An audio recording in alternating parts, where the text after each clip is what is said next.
Merhaba arkadaşlar. Bugün de sizlerle böyle renkli iplerle yazlık bir buris çalışması yapacağız. Hanım dilendi, bey beğendi motifi. Birçoğumuzun bildiği kare motiften. Tığ numaram 3,5. E, Ben böyle renkli ipleri tercih ettim ama bunu tek renkte yapabilirsiniz. Elinizde kalmış iplerle de yalnız aynı cins olmasına dikkat edin. Yani koton iple yapıyorsanız bütün ipleriniz koton olsun. Yani elinizdeki bütün ipleri değerlendirebilirsiniz. İpim şöyle, %55'i koton olan bir ip, 160 metre. Bunların renk numaralarını da videonun altına, açıklamalar kısmına yazıyorum arkadaşlar. Oradan da bakabilirsiniz. Ben şimdi bir tane motifi hazırladım. Bakın bu böyle bir motif hazırlayacağız. Bundan iki tane olacak. Ön ve arkaya kullanmak için. Ben her sıra bazen iki sırada bir, bazen her sıra renk değiştirdim. Ama bu renk dizilimi tamamen size kalmış.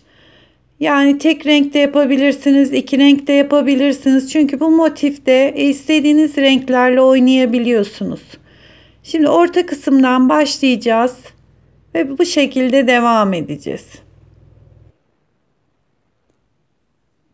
Motifimizin ortasına yine şöyle sihirli halka yaparak başlıyoruz. Ama bu tür motiflerde hep iki kere doluyorum ki orta kısmı açılmasın diye.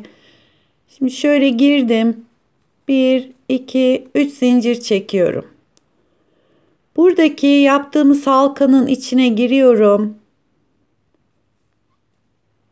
İkinci trabzanımı yaptım. Bir tane daha yapıyorum. 3. 1, 2 zincir çekiyorum. Aynı şekilde 3 tane daha ikili trabzan.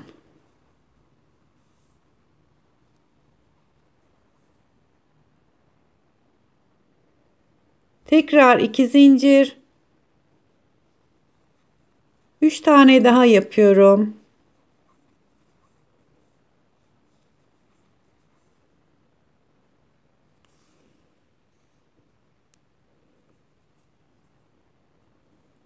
Bir, iki zincir ve aynı boşluğun içine 3 tane daha ikili trabzan yapıyorum. Yani bunlardan 4 tane olacak. Şimdi 1, 2 zincir çekiyorum. Bakın 1, 2, 3, 4 tane. Şu aralardaki zincir sayılarımız da 2. Önce şuradaki uzun bıraktığımız ipi çekiyorum. Bakın şu ip geliyor.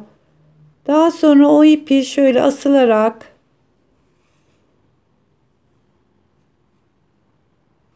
bir katını sıkıştırıyorum.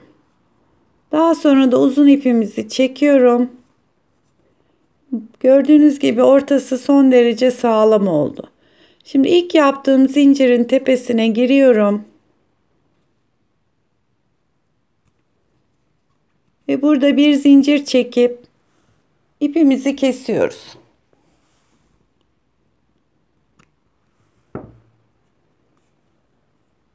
Orta göbeğimiz hazır olmuş oldu. Şimdi bunda her sıra renk değiştireceğimiz için diğer renge geçiyorum.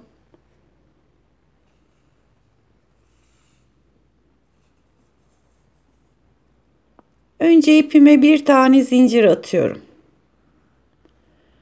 Daha sonra istediğiniz köşeden başlayabilirsiniz. Yani fark etmez. Şuradaki boşluğun içine girdim.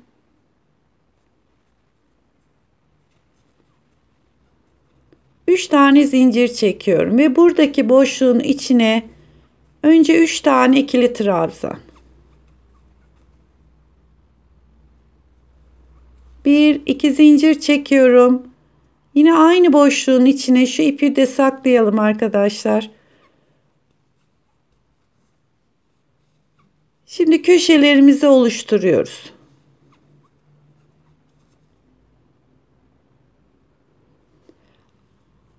Köşeden köşeye geçerken bu aradaki zincir sayılarımız 1. Tekrar diğer köşeye geçiyorum. Şuradaki ipi de saklıyorum.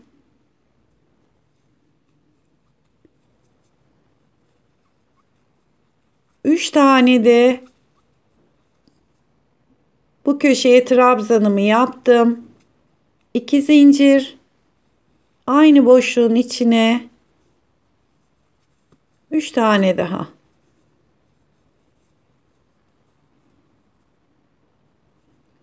Şimdi bir zincir çekip diğer köşeye geçiyorum.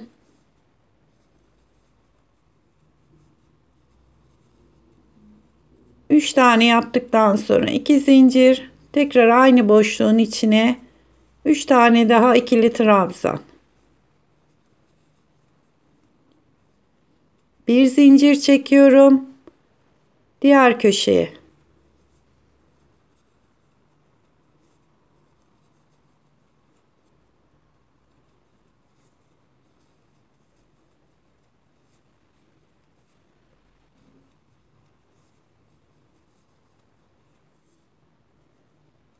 Bir zincir çekip ilk yaptığım trabzanın tepesine giriyorum ve bir zincir çekip buradaki ipimi koparıyorum. Yani her sırayı renk değiştirecekseniz bu şekilde. Ama bu renkleri iki sıra olarak da yapabilirsiniz. Buradaki iplerimizi de yürüttüğümüz için kesebiliriz.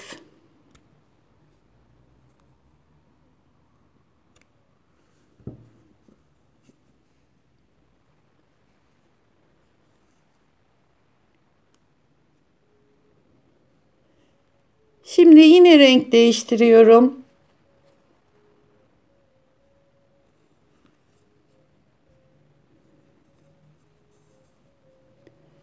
Önce geçeceğim renge bir tane zincir atıyorum. Sonra dediğim gibi yani istediğiniz köşeden başlayabilirsiniz.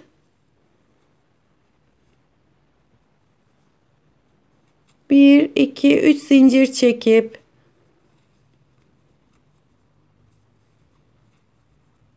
üç tane trabzan yapıp köşelerde 2 zincir, aralarda hep birer zincirimiz olacak.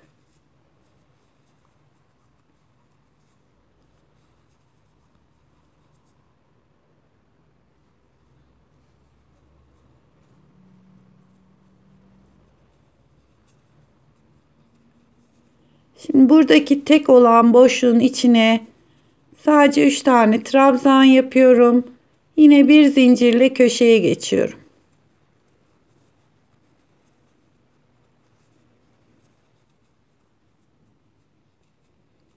Köşelerde 2 zincir, aynı yere tekrar 3 tane daha. Yani 4 tane köşemiz var.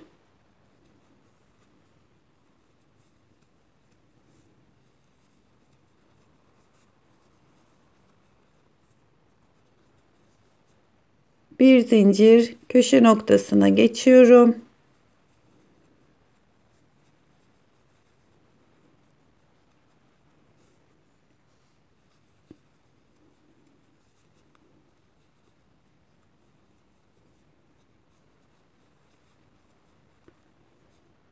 Üçüncü köşemizde yaptık. Yine bir zincir. Şimdi buraya geldiğimiz zaman şuradaki iplerimizi mutlaka yürütelim.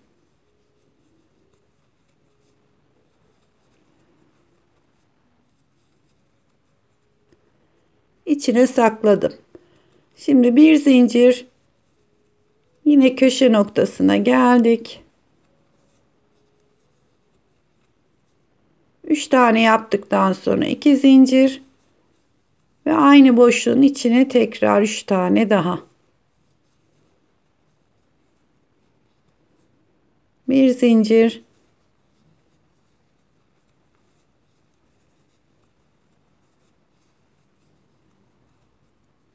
Tekrar bir zincir çekiyorum ve şuradaki ilk yaptığım trabzanın tepesine birleştirmemi yapıyorum. Şimdi burada renk değiştirecekseniz bir tane zincir çekip koparacaksınız ama aynı renkte devam edecekseniz şu ortadaki boşluğa kadar ipimizi yürüteceğiz. Bunu 2 sıra yapacağım. Bakın şöyle bir tane yürüttüm. Tekrar boşluğun içine girdim ve yürüttüm. Sıra başlarınız hep bu köşeler olsun arkadaşlar. Buradan da devam edebilirsiniz zincirle, fakat hep kayacaktır başlama noktanız. Onun için her seferinde şu ortadaki boşluğa gelerek 3 zincirle yukarı çıkıp yeni sıraya başlarsanız hep aynı noktada devam edersiniz.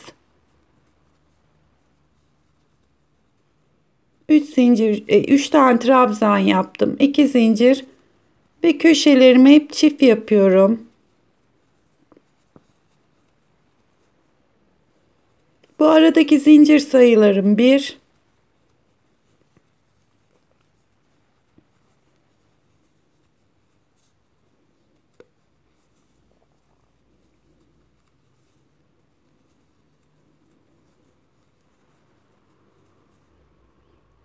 köşelere geldiğim zaman çift yapıyorum.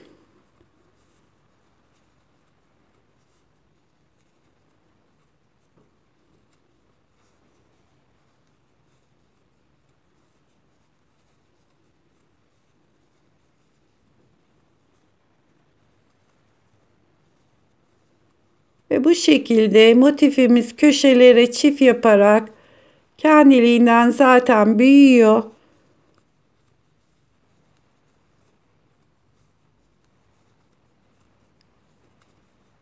Ve tekrar 3. köşeye geldik.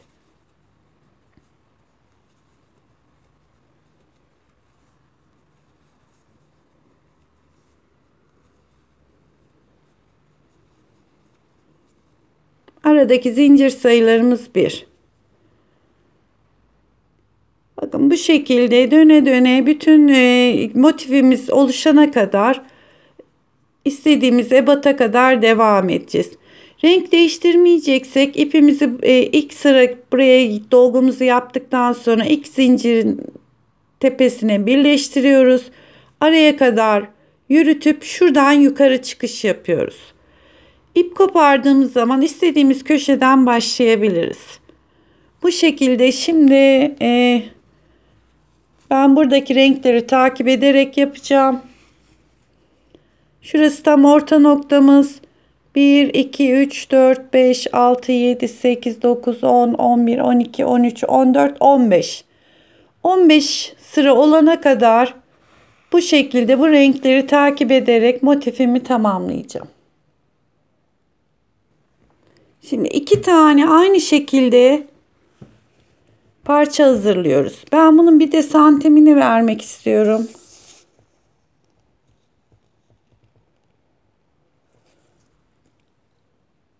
Aşağı yukarı 34 santim olmuş. Yani eni de boyu da aynı şekilde. Bundan 2 tane ön ve arka olarak 2 parçamızı hazırlıyoruz. Daha sonra motif yapımları hep aynı arkadaşlar. Şurası orta göbeğimiz. 1, 2, 3 sıra daha yaptım. Bu şekilde aynı renklerle 2 tane. Bu renklerle 2 tane. Ve bu renklerle de 2 tane motif hazırladım. Yani toplamda 6 tane. Bütün motif yapımları hep aynı şekilde devam ediyor. Yani bunların biri sağ, biri sol parça olarak eklenecek.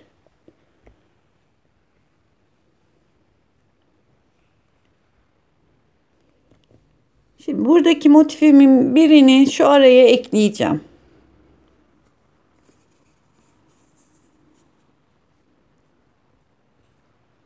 Yine bir zincir çektim.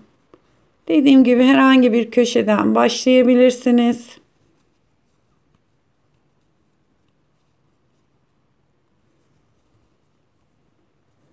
Şimdi 3 tane zincir çektim.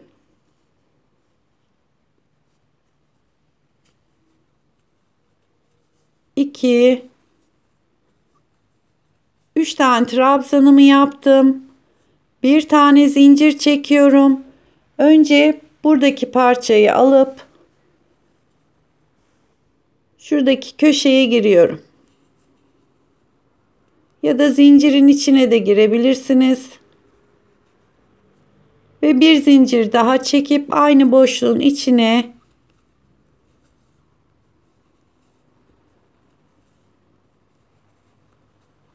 üç tane daha kelebeğimi yaptım. Trabzanımı yaptım. Şimdi bir zincir çekiyorum. Şuradaki boşluğun içine giriyorum. Veya zincirin içine, hiç fark etmez. Çektim, tığıma doluyorum ve motifimdeki boşluğun içine 3 tane trabzan yapıyorum.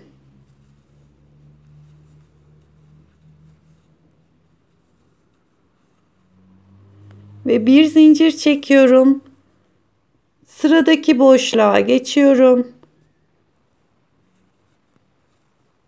Bir zincir daha çekip motifimdeki yapmam gereken 3 tane trabzanı yapıyorum.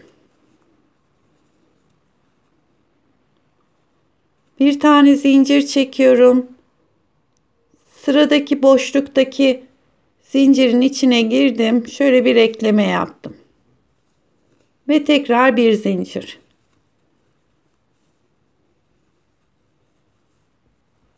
Ve boşlukların içine 3 tane trabzan, bir zincir. Şuradaki sıradaki zincire girdim. Bir tane ekleme yaptım. Şimdi köşeye geldik. Köşede önce 3 tane trabzan yapıyorum. 1-2 tane zincir çekip şuradaki boşluğun içine eklememi yapıyorum. 1-2 tane daha zincir çekip tekrar aynı boşluğun içine trabzanımı tamamlıyorum. Ve bir zincir çekip motifimin diğer köşesine kadar buradaki trabzanları tamamlıyorum.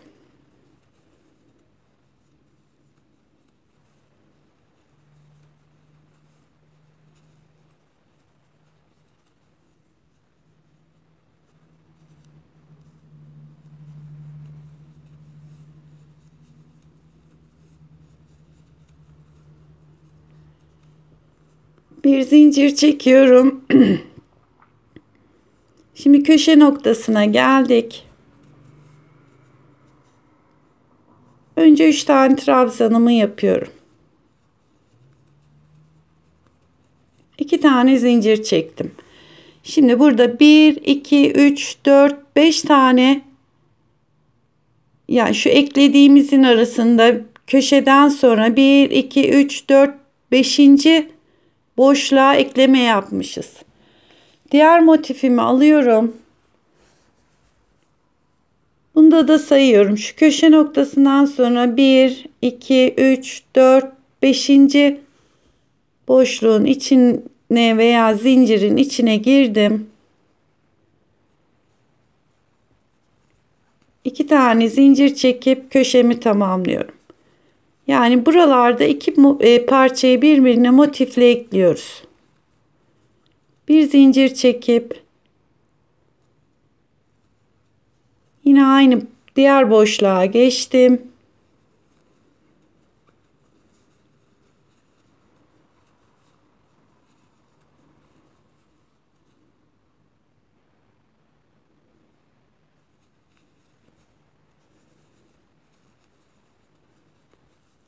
Yaptığımız işlemin tam karşı tarafına aynı şekilde eklemelerimizi yapıyoruz.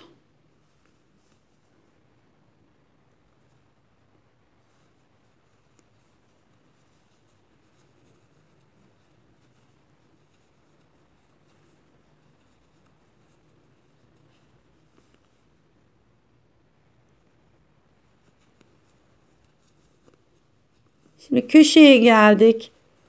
Önce 3 tane trabzan yapıyorum. 2 zincir çekip buradaki kelebeğin ortasına veya zincirin içine, hiç fark etmiyor arkadaşlar. İki şekilde de ekleyebilirsiniz. Tekrar 2 zincir. Şimdi motifimin kalan trabzanlarını tamamlıyorum.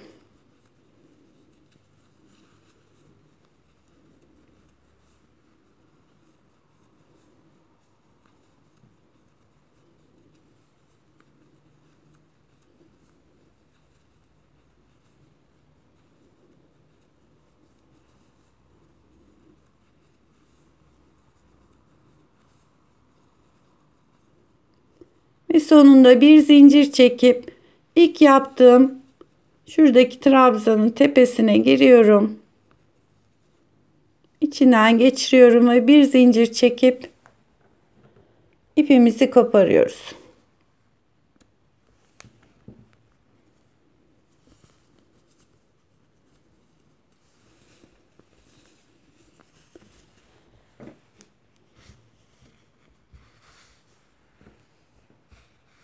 Bakın bu araya şu köşeden başladık. Şöyle ekleyerek gittik. Bu arayı yaptık. Daha sonra da diğer parçayı birbirine ekledik. Şimdi bunun üstüne ikinci mesela şu motifimizi yapalım. Aynı şekilde devam edeceğiz.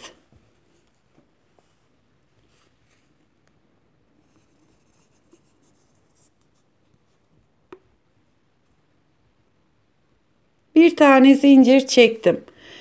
Şimdi bunda ekleme yaparken arkadaşlar şurası 5. köşemiz. 1, 2, 3, 4, 5. Şuradan başlayacağız. Ekleyerek geleceğiz.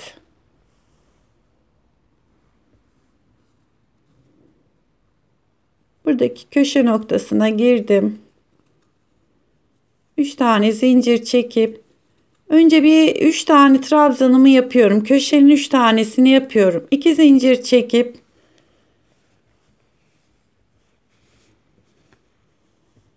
burası 5. köşemiz. 1, 2, 3, 4, 5. Yani şuradan başlıyorum.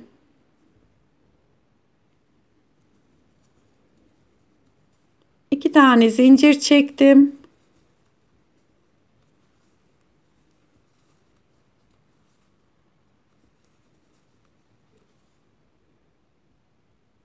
Kelebeğimi yaptım. Şimdi bir zincir çekip yandaki boşluğa geçiyorum.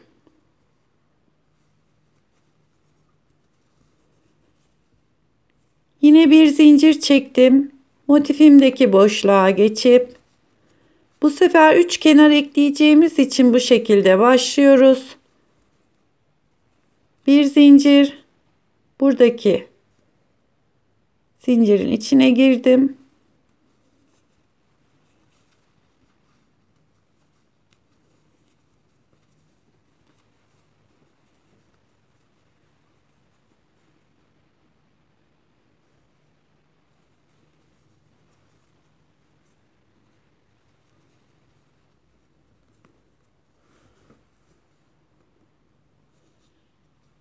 Şimdi köşeden önceki son trabzanımı yapıyorum.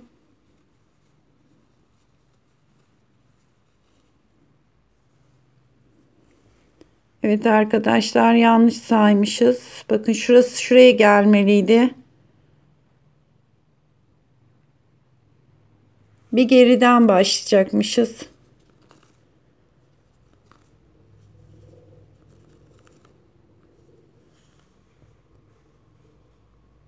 Bir, iki, üç, dört, beş. Evet. Buradan değil şuradan sayacağız arkadaşlar. 1, 2, 3, 4, 5. Buradan giriyorum.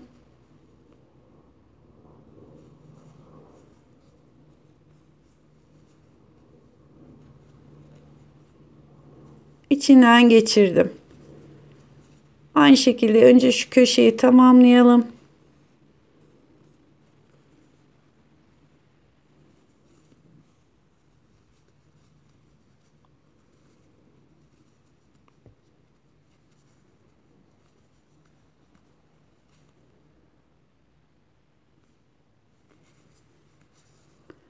Bazen böyle ekran karşısında yanlış sayabiliyorum arkadaşlar, kusura bakmayın.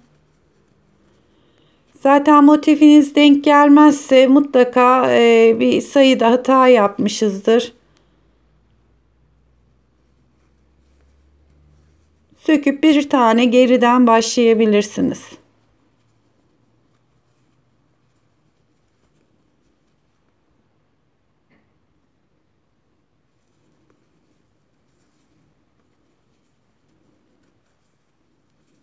Ve aynı noktaya geldik. Şimdi son tekli trabzanımı yaptım. Bir zincir çekiyorum. Diğer boşluktaki zincire girdim.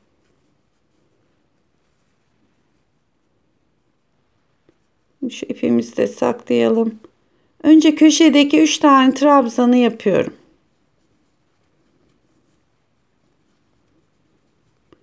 Köşelerde 2 zincir çekip bakın tam şu birleşme noktasına aynı yere tekrar giriyorum.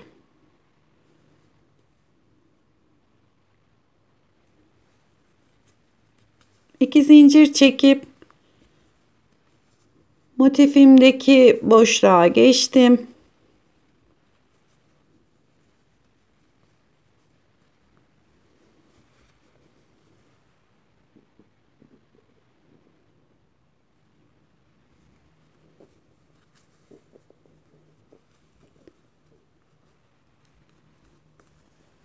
Hep aynı işlemi yapıyoruz aslında arkadaşlar. Yani 3 tane trabzan yapıyorum.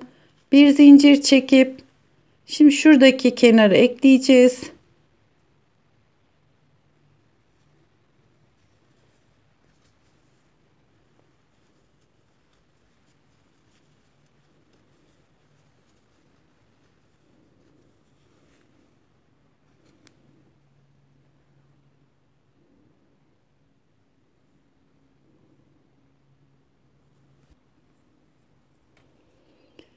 Şimdi son boşluğa geldik.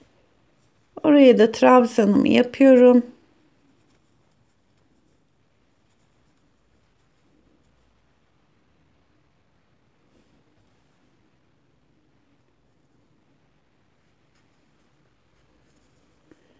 Şimdi köşe noktasında geldiğimiz zaman buradaki kelebeklerin önce bir tanesini yapıyorum. Trabzanların 3 tanesini yaptım. 2 zincir çekip diğer motiflerin tam birleşme noktalarına tekrar giriyorum. 2 zincir çekip köşemi tamamlıyorum. Ve bir zincir çekiyorum. Şimdi elimdeyken tam belli değil. Bakın şöyle. Şu köşeden başladık. Geldik bu köşeyi ekledik. 2 motifi ekledik. Şimdi de buradaki parçanın kenarına ekleme yapacağız.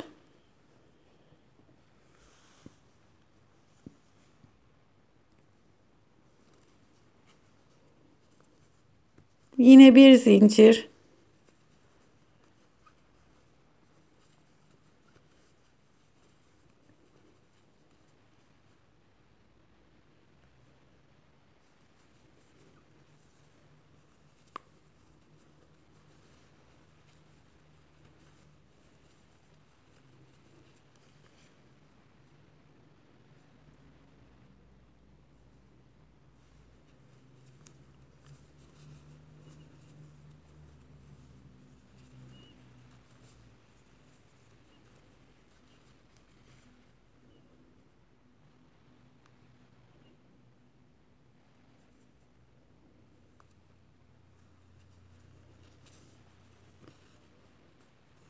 Ve köşeye geldik. Köşede önce bir 3 tane trabzanı yapıyoruz. 1 2 zincir çekiyorum. Diğer boşluktaki noktaya girip eklememi yaptım. Yine 2 zincir çekiyorum ve buradaki trabzan köşemi tamamlıyorum.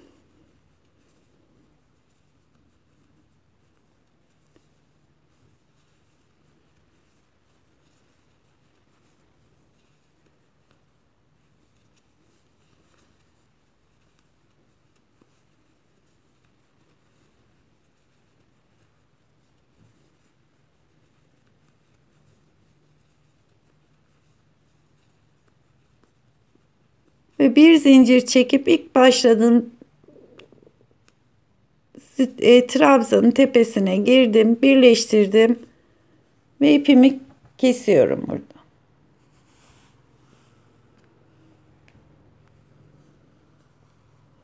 Şimdi şöyle bir bakalım. Bakın buradaki parçalar karşılıklı birbirine ekliyoruz. Şimdi diğer bir tane de yeşilimiz var. Bunu da aynı şekilde buraya şu köşeden başlayacağız. Ekleyeceğiz ve diğer köşede bitireceğiz. Daha sonra bu parçaları alacağız. Tabi burası ön yüzümüz. Bakın şu şekilde. Daha sonra da buradaki iki parçayı birbirine motifleri aynı sırayla koyarak tamamlayacağız.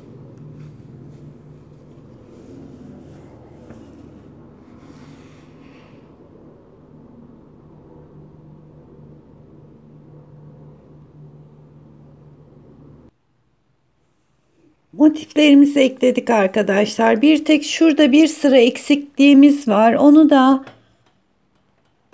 bakın şöyle şuraya ipimi bağlıyorum. Buraya ilave bir sıra dolgu yapacağız.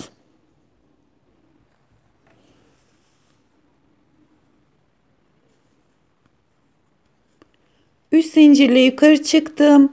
Tam şuradaki kelebeğin ortasına battım. Bunu birleştiriyorum.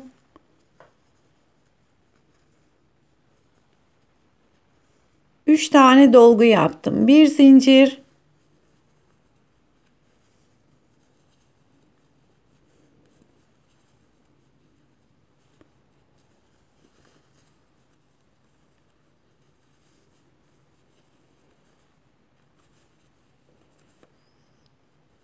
Motifin büyüklüğüne göre belki sizde iki sıra kalacaktır. Yani o iki sırayı bu şekilde tamamlayabilirsiniz.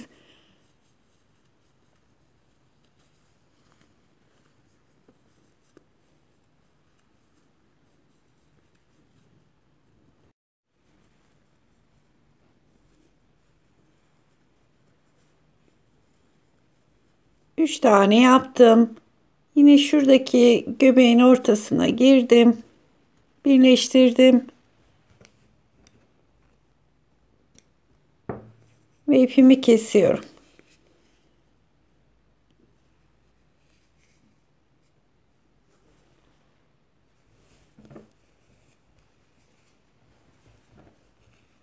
Şuralar yan parçalar arkadaşlar. Yani şurası tam şöyle ikiye katlayacağız.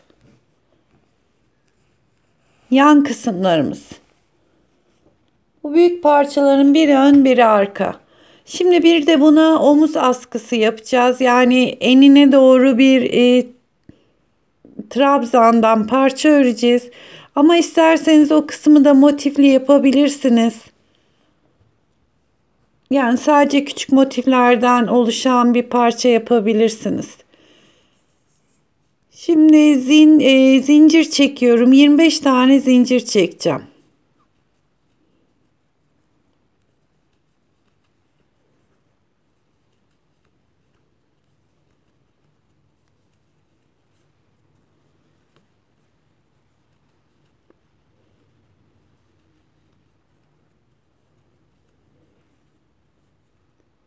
...25 tane zincir çektim. 2 tane de fazladan çekiyorum. Şimdi 1, 2, 3, 4, 5. zincire batarak şöyle bir halka yaptım.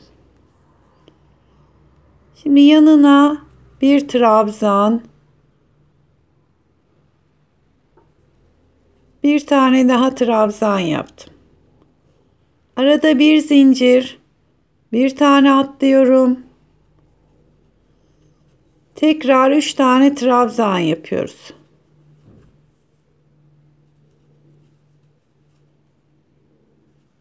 Bir zincir, bir tane atlayıp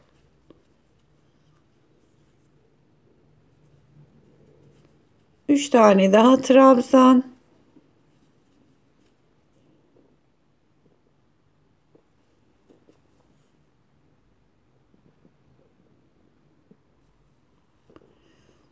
Bunun gibi 5 tane yan yana üçlü trabzanlarımız olacak.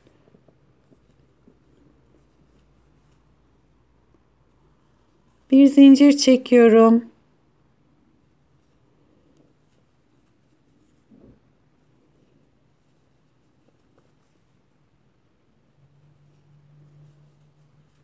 Üç tane trabzan yaptım.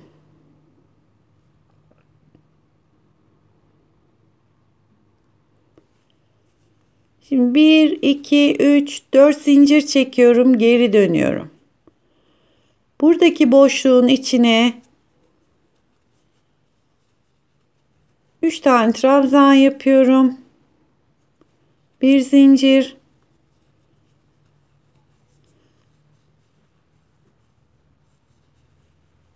Üç tane trabzan.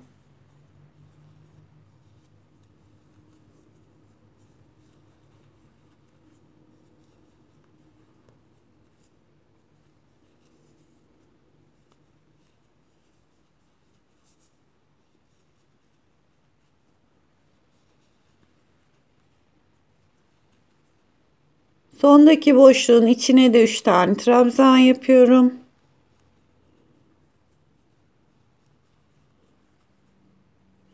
Ve 1, 2, 3, 4 zincirle geri dönüyorum. Yine buradaki boşlukların içine trabzanlarımı yaparak devam ediyorum. Bu trabzan bunun sayısı tam omuzumuzu tam bir tur dolanacak.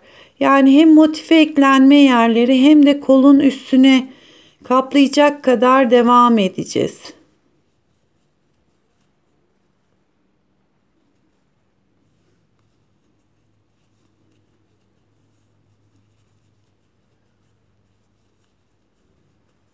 Sonuna geldim. Yine 3 tane trabzan. 1, 2, 3, 4 zincirle geri dönüyorum.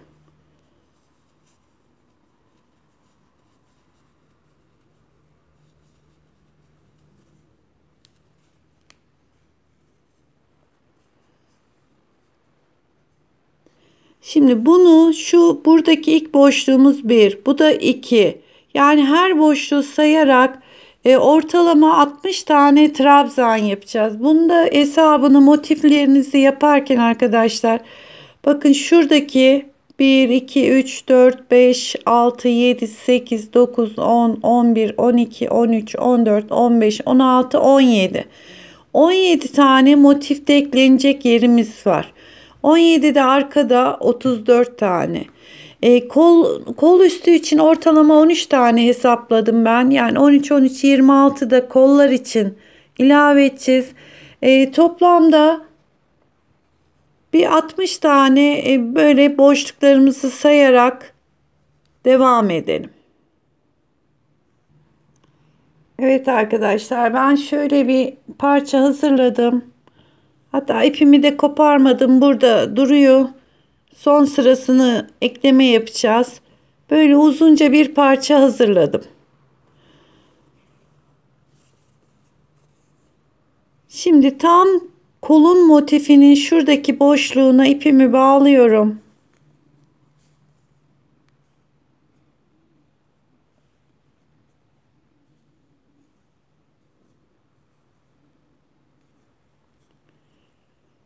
Bir, iki, üç tane zincir çektim. Şimdi şuradaki boşluğa bir ekleme yapıyorum.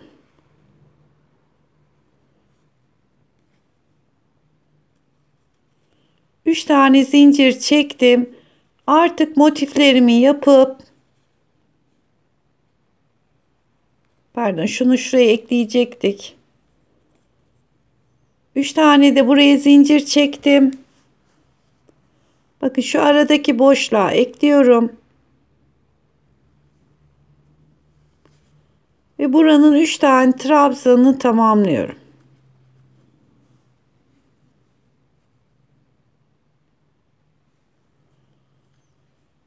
Şimdi bir zincir çektim.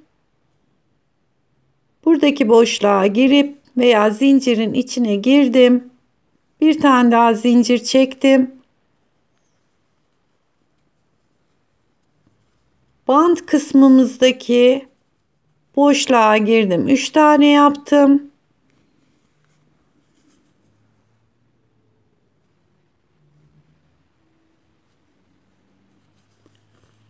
Aynı motifleri eklediğimiz gibi üçer tane trabzan ve birer tane zincirle bu parçayı birbirine ekleyeceğiz.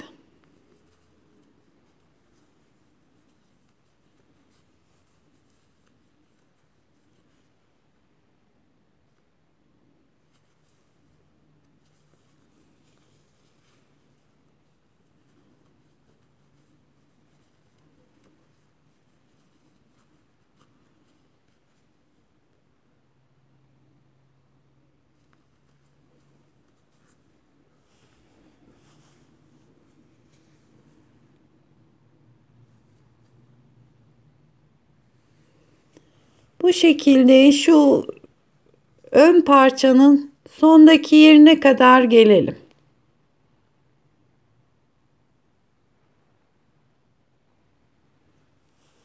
Evet, şu ön parçayla şu bantımızı ekledik. Şu kol altı için koyduğumuz motiflere kadar geldik. Şimdi şurada bir tane batıp bir tane kolun altındaki boşluktan bir birleştirme yapmak istiyorum.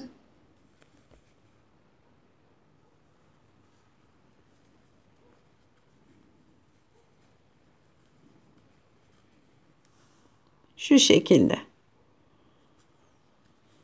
Şimdi kol için 1, 2, 3, 4, 5, 6, 7, 8, 9, 10, 11, 12, 13 tane yer ayırmıştık. Şöyle şu şekilde. Burayı normal trabzan yaparak devam ediyoruz. Şimdi kol altındaki motife sadece bir trabzanla ekleme yaptık. Şu birincisi 2, 3, 4, 5, 6, 7, 8, 9, 10, 11, 12, 13. dolgumuzu yine ekleme yapacağız. 2 tane trabzan yaptım. Şu koldaki trabzanın tepesine giriyorum. Yani buraya sadece şöyle bir geçiş olsun diye bir tane trabzanla eklemeyi yaptım. Şimdi bir zincir. Artık beden kısmına başlıyoruz. Diğer büyük motifi.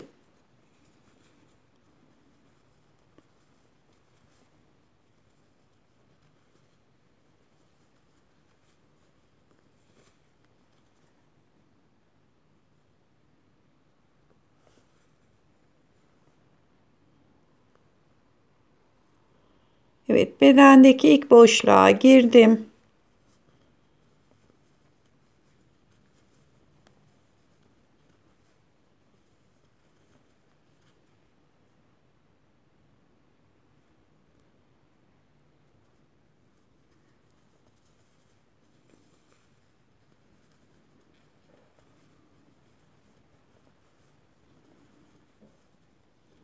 Ve burayı da birbirine ekleyeceğiz. Şimdi eklediğimiz noktayı bir göstereyim.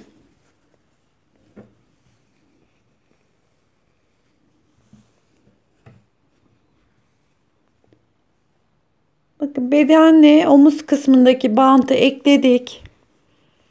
Şurada bir kol yeri bıraktık. Ve şimdi diğer parçayı ekleyip diğer kolu da bitireceğiz. Evet, beden bitti. Diğer kol içinde bir tane trabzan ekleme yaptım. Sadece şu arası çok açık olmasın diye yaptım bu işlemi. Daha sonra 1, 2, 3, 4, 5, 6, 7, 8, 9, 10, 11, 12. Şu da 13.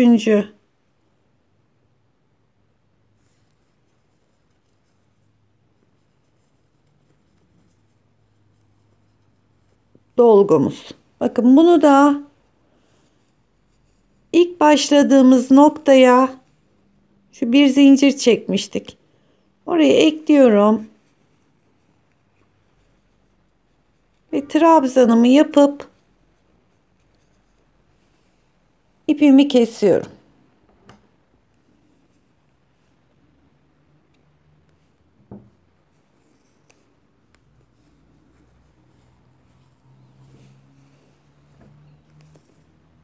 Şimdi şu kısmı da dikelim arkadaşlar. İsterseniz tığla da ekleyebilirsiniz birbirine.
Evet, bu resimimize bir bakalım arkadaşlar. Şu şekilde.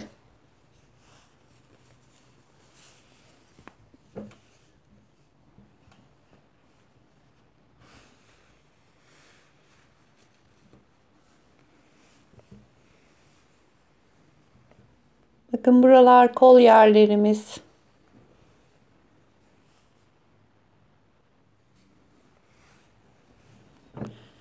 Şimdi bu bluzun boyunu uzatmak da mümkün. İsterseniz krem, lacivert renkte döne döne boyunu daha da yani şu kadar daha uzatabilirsiniz mesela. Şimdi askılarını yapacağız arkadaşlar. Ben şu iplerini bir saklayayım. E, Çok yerden ip sarkıyor. Onları bir toparlayayım. Askılarına başlayalım. Şimdi de aynı şekilde şu bantımızın diğer tarafına da dolgularımızı tamamlayalım. Şöyle bir zincir çektim. Hemen şu dikişin şöyle şey yapalım. Şu yanından başlayalım.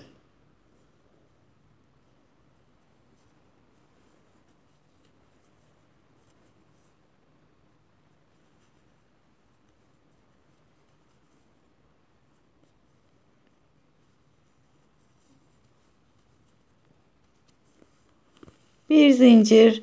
Şimdi de yapmadığımız diğer kenarın yani bu üst kısmın şöyle boşluklarına birer zincirli trabzanlar yaparak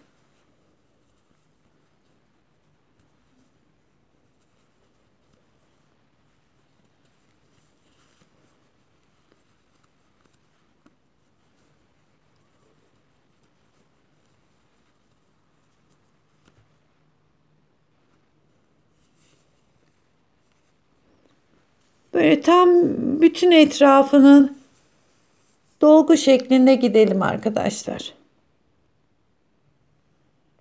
Evet, şu yakanın bütün etrafını böyle trabzan dolgularla tamamladım.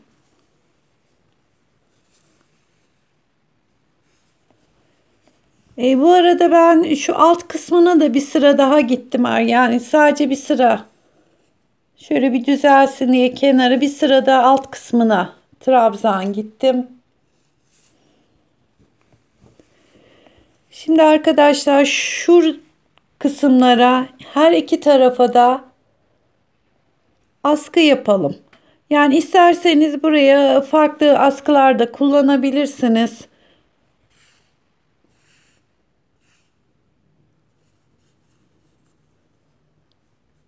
Şöyle ucunda epeyce bir ip bırakıyorum. Yani biraz fazla bırakıyorum ki bununla da dikeriz.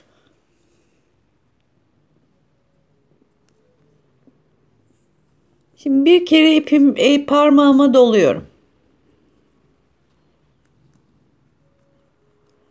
3 zincirle yukarı çıktım. Şimdi bu yaptığımız halkanın içine 2 3 tane trabzan yaptım. 2 zincir çekiyorum. Yine bu boşluğun içine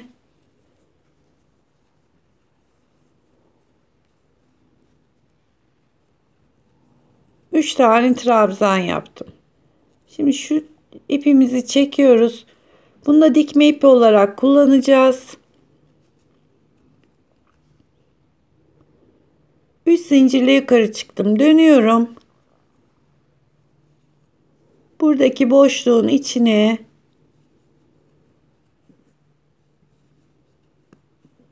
3 tane trabzan. 2 zincir ve 3 tane daha trabzan yapıyorum.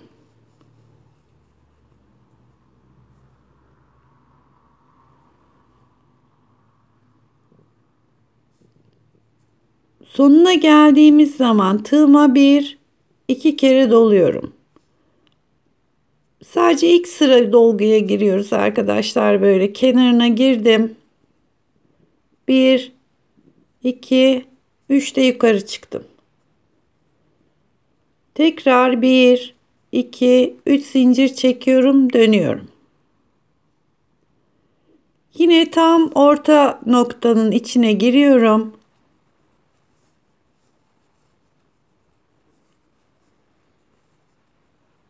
3 tane trabzan, 2 zincir, tekrar aynı boşluğun içine 3 tane daha trabzan yapıyorum.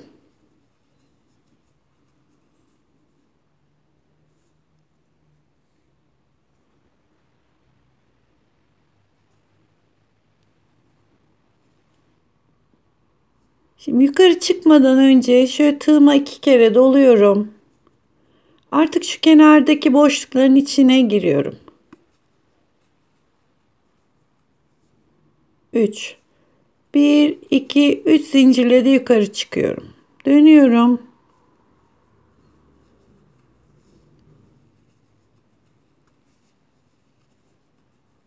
Üç tane trabzan, 2 zincir,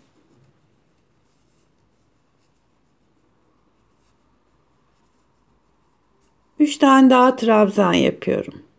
Şimdi üçüncü trabzanı tamamladığımız zaman şu alttaki boşluğa, yani şu kenarları şöyle düzgün gitsin diye tığıma 2 kere doluyorum. Buradaki boşluğun içine girip 1 2 3'te aynı hizaya geliyorum. Tekrar 3 zincirle de yukarı çıkıyorum. Askı boyumuz olana kadar bu şekilde devam edelim. 2 4 6 8 10 12 14 16 18 tane böyle kelebek yaptım düz şekilde. Bu da askı için bence yeterlidir. Şimdi her iki kenarda da ip bıraktık arkadaşlar. Bakın şöyle.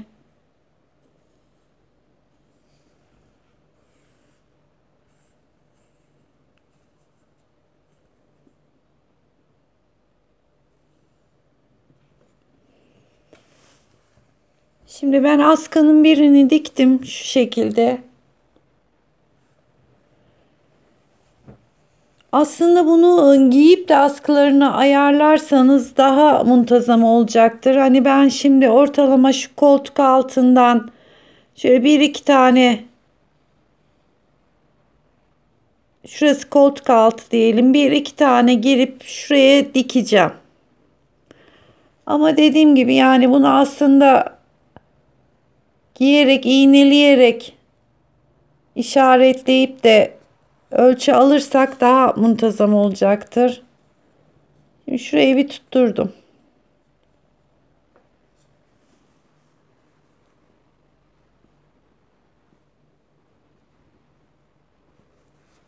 Önce şöyle bir üstten dikiyorum.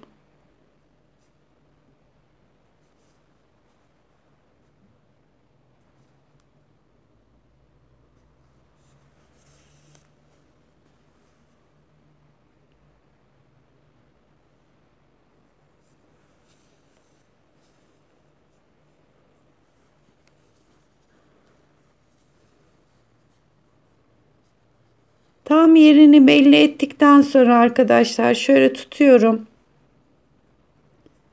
Asıl arkada sağlam dikişini yapıyorum.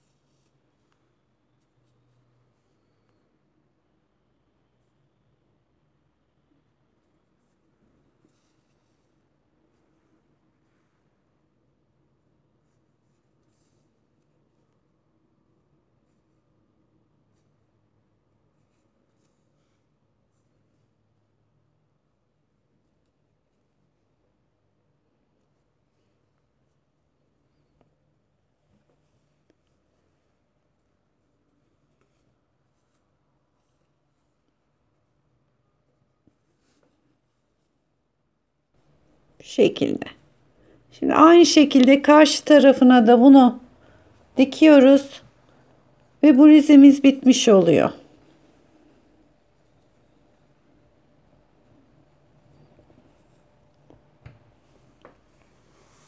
Şöyle diktiğim tarafı göstereyim. Tam karşısına gelecek şekilde askılarımızı sabitliyoruz. Bakın böyle kol yerimiz.